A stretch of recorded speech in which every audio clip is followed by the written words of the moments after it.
Son yıllarda insanlar çevrecilik konusunda daha fazla yatırım yapar oldu. Hatta büyük kurumlar, kuruluşlar, özel sektör de epeyce bundan payını alıyor. Burada bizim vatandaş olarak en çok merak ettiğimiz konuların başında elektrikli otomobiller geliyor. Bir arkadaş grubunda konuştuğumuzda aslında bu konuda ne kadar az bilgimiz var diye düşündüm ve öğrendiklerimi sizinle artık sayımızın 1000'i aştığı dijital ailemle paylaşmak için bir videoda hazırlamaya karar verdim arkadaşlar. Tabii bu konuda aklımızda onlarca soru var. Bunlardan en çok merak ettiklerinizin cevabını bu videoda umarım bulacaksınız. Konuya geçmeden önce bu tip videoların daha fazla üretilmesini istiyorsanız lütfen beğeni tuşuna basıp ücretsiz abone olmayı ve bildirimleri açmayı da unutmayınız.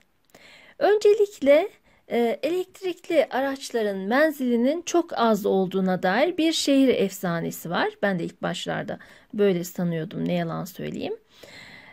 Evet, ilk çıktıklarında elektrikli araçların menzili oldukça azdı. Ama bugün benzinli araçlar kadar olmasa da yeni elektrikli araçlar herhangi bir ortalama bir insanın ihtiyacından 8-10 misli daha fazla bir menzille üretiliyor. Ortalama günlük insanların ihtiyacı olan menzil hesaplamalara göre 46 kilometre arkadaşlar. Yani çok uzun, fazla değil. Günlük bizim kullandığımız ortalama bu kadar. Oysa yeni elektrikli araçlar herhangi bir ortalama bir insanın ihtiyacından 8-10 misli daha fazla bir menzille üretiliyor. Mesela BMW'nin bir modelinden bahsetmeyeceğim aslında, isim vermek de istemiyordum. Fakat şöyle söyleyeyim, ortalama menzili şu an 425 kilometreye kadar ulaştı. Yerli otomobilimiz TOG var, biliyorsunuz. O da yeni üretiliyor. Bunun da 300 ve 500 kilometrelik menzilli olmak üzere iki farklı çeşitinin sunulacağı belirtiliyor. Arkadaşlarımla konuşurken merak ettikleri başka bir konu daha vardı. Onu da buraya taşımak istiyorum. Bu araçlar benzinli değil ama elektrikli. Peki elektrik şarj ünitelerinin olmadığı yerlerde ne yapacağız? Yeterli şarj ünitesi çevrede yok. Benzin istasyonunda var mıdır? Ya da bu konuda sıkıntı yaşar mıyız diye aramızda konuştuk. Yani bu tür bir imkanımız olursa, böyle bir araç almak istediğimizde, şu an benzinli araçlar kullanıyoruz ama belli olmaz. Buna yakın zamanda, belki bir en fazla 5-10 yıl içerisinde elektrikli araçlara mecburen belki de geçeceğiz diye düşünüyorum. Şimdi tabii ki bu soruları hep etrafımızda yine soruyoruz. Arkadaşlar, bu araçları kendi evinizin elektrik prizlerinden bile şarj etme imkanınız var. Eğer bir daire katında oturuyorsanız bile başka bir şehir elektrik şebekesinden elektrik çekmeniz mümkün. Yani bu araçlar için özel bir istasyon kurulmasına aslında gerek yok. Otoparklarda bile elektrik prizleri mevcut. Eğer bir dairede oturuyorsanız aynen cep telefonlarınızı şarj eder gibi bu elektrikli otomobilleri şarj etmeniz mümkün. Kalın bir uzatma kablosuyla mesela arabanızı herhangi bir prize bağlayıp şarj edebiliyorsunuz. Hatta bazı elektrikli araçların bagajlarında araçla birlikte gelen upuzun ve kalın bir şarj aletleri bile var. Tıpkı cep telefonları gibi. Bu kadar kolay. Bunlar da 220 volt ev tipi prizlere uygun olarak üretiliyor. Peki şarj ne kadar sürüyor diye düşünürsek, normalde şehir şebekeleri 220 voltluk bir enerji sağlıyor.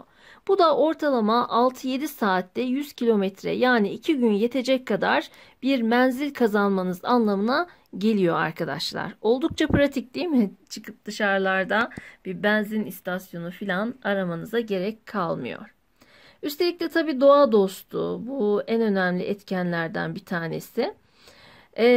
Bu arada benim daha önceki videolarımdan hatırlarsınız, bugünkü çevre politikalarıyla ilgili negatif yaklaşımların olduğunu da biliyorsunuzdur. Ama bu konu yanlış anlaşılmasın lütfen. Ben çevreyi kirleten yaklaşımlara karşıyım.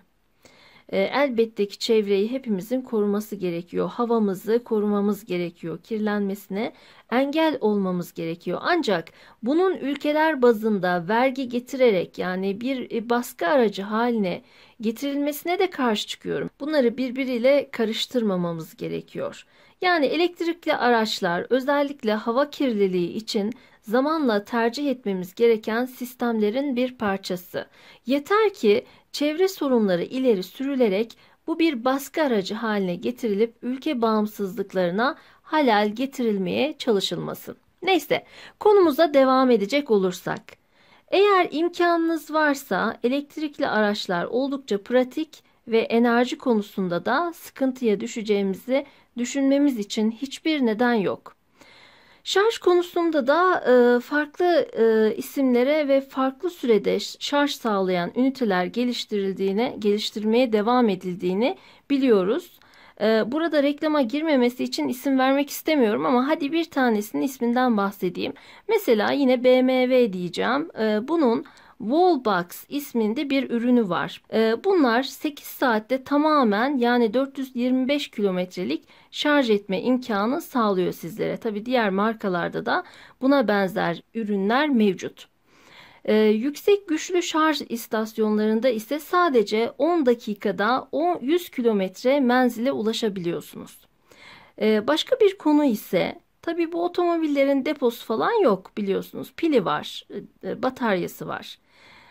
Bataryalarında uzun süreli kullanabilmek için en az %10 kalana kadar kullanıp yine şarj ederken de en az %80'e kadar doldurmanız gerekiyor. Bu mecburi değil tabii ki de, ama bataryanın uzun ömürlü kullanımı için gerekli. Benim aklıma yine cep telefonları geliyor. Yani arabanızda bir nevi cep telefonu şarj eder gibi şarj ediyorsunuz. Geceleyin koyuyorsunuz şarja. Sabahleyin hazır, hatta 2 günlük kullanımlık şarjı dolmuş bir şekilde kullanabiliyorsunuz. Bu arada bataryayı ne kadar dolduracağınıza da siz karar veriyorsunuz. Zaten sürekli evde veya iş yerinde doldurduğunuz için artık benzin bitti, benzin istasyonuna gitmeliyim gibi bir düşünceniz de kalmıyor. Daha uzun yollar için ise yaklaşık 35 dakika gibi bir süre içinde bir şarj istasyonunda yaklaşık %80 kadarını doldurabiliyorsunuz. Tabii evde doldurmayı tercih ederseniz daha uzun sürede evinizde de doldurmanız mümkün. Bu konuda hemen aklımıza şu soru geliyor. Şarj istasyonları çok az değil mi? Benzin istasyonlarını her adımda görebiliyorsunuz ama şarj istasyonları bu kadar çok değil bugünlerde henüz. Ancak gitgide artıyor. Zaten hani evde de şarj edilebiliyor ama hani hızlıca şarj edeyim, bir anda dolduruvereyim diye düşündüğünüzde o zaman şarj istasyonları da çokça işe yarıyor. Şimdi bugünlerde 2000 civarında Türkiye'de şarj istasyonu noktasının olduğunu biliyoruz ve bu gitgide de artıyor. Bir başka soru ise elektrikli motorlar zayıf mı? Yani elektrikli olunca sessiz ve kimilerine göre akülü araba gibi bir şey akla geliyor. Evet, gayet sessiz bu araçlar ama kullanımı hem daha rahat, hem daha kolay, hem de en az benzinli motor kadar güçlü.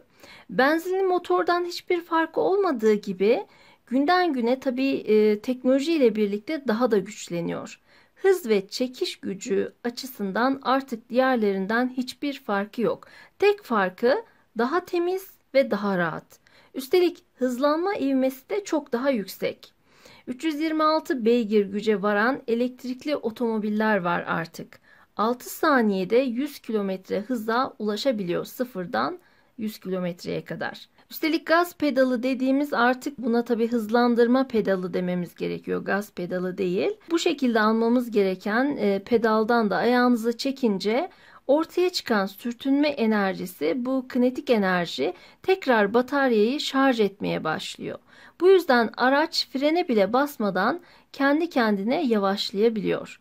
Bu yeni elektrikli araçlarda hızlanma, yavaşlama veya enerjiyi geri kazanma ayarlarını bile siz kendiniz isteğinize göre yapabiliyorsunuz.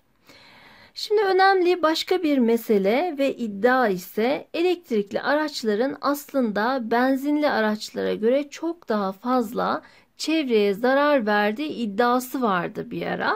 Ancak bu iddia da çürütüldü arkadaşlar. Şöyle ki elektrikli araçların motorlarının üretimi sırasında daha fazla enerji gerektirdiğini biliyoruz. Bu yüzden daha fazla karbon salınımına sebep oluyor ve bundan dolayı da bu araçlar aslında çevreye uyumlu değil, tam tersi diye iddialar ortaya çıkmıştı. Ancak şöyle bir şey var. Aracı kullanmaya başladıktan sonra kullanma esnasında çok daha temiz ve çevreye uyumlu olmasından dolayı aracın üretimindeki oluşan emisyonu önemsetmeyecek kadar daha uzun olan kullanım süresinde temiz ve çevreye uyumlu bir sonuç ortaya koyuyor. Bu yüzden şu anki fosil yakıtlı araçlara göre çok daha çevreci olduğundan da emin olabiliriz. Tabii bu araçların özelliğine uygun olarak gövdeleri de genellikle geri dönüşümlü ürünlerden üretiliyor arkadaşlar. Umarım bu videoyu seyreden herkesin bir gün elektrikli bir aracı olur. Bu araçlar hakkında ne düşünüyorsunuz? Sormak istediğiniz başka sorular var mı? Lütfen yorumlar kısmına yazın ya da ek bilgi vermek istediğiniz konular olursa onları da yazın. Bizler de bilgilenelim. Sonuçta her şeyi araştırıyoruz ama unuttuğumuz noktalar, görmediğimiz, gözden kaçırdığımız noktalar da olabilir. Ve sizden ricam hala abone olmadıysanız ücretsiz abone olun ve bildirimleri açın ki sonraki videolarımızdan da haberdar olabilin. Daha sonra tekrar görüşmek üzere. Allah'a emanet olunuz.